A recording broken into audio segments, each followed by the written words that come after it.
In this tutorial, I'm going to show you how you can color your wafer paper with a metallic color because it's very hard to get it. You can't really get it with an edible printer or anything like that. So here's an easy way to do it.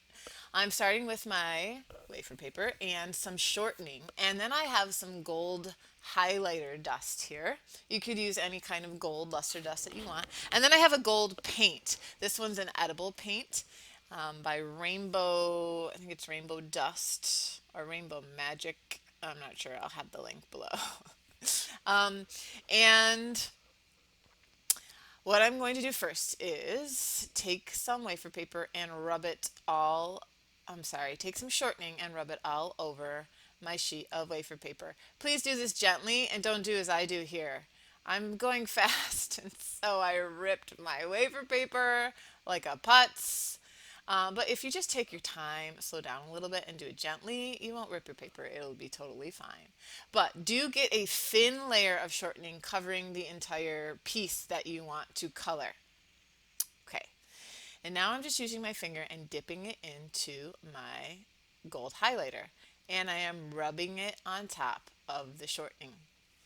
It's okay if you don't get a solid coverage because we're going to paint on top of this. You can just get one nice layer on. Don't worry about it being even. The shortening helps to kind of seal the wafer paper so that the moisture from the paint doesn't warp it too much. It will affect it a tiny bit, but if you let it dry, it will just straighten back out again and be perfectly fine. So rubbing that dust in over the entire thing. And now I've got my edible paint and I've got a sponge.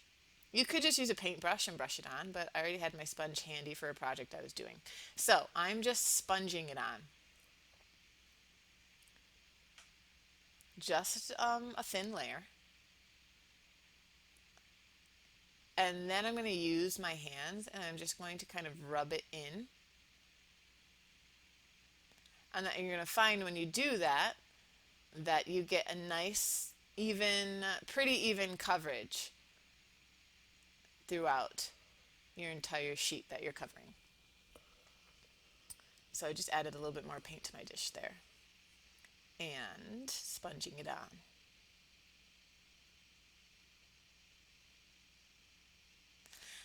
And rubbing it in.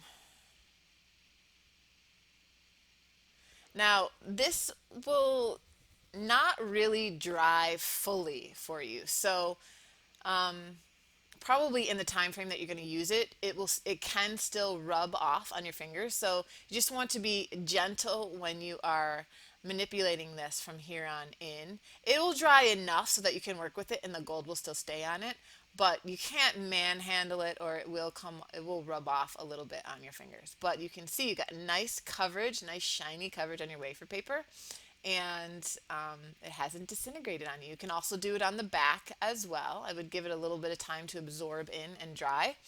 And that is how you can color your wafer paper. You can actually, excuse me, do that with all different colors, not just metallics.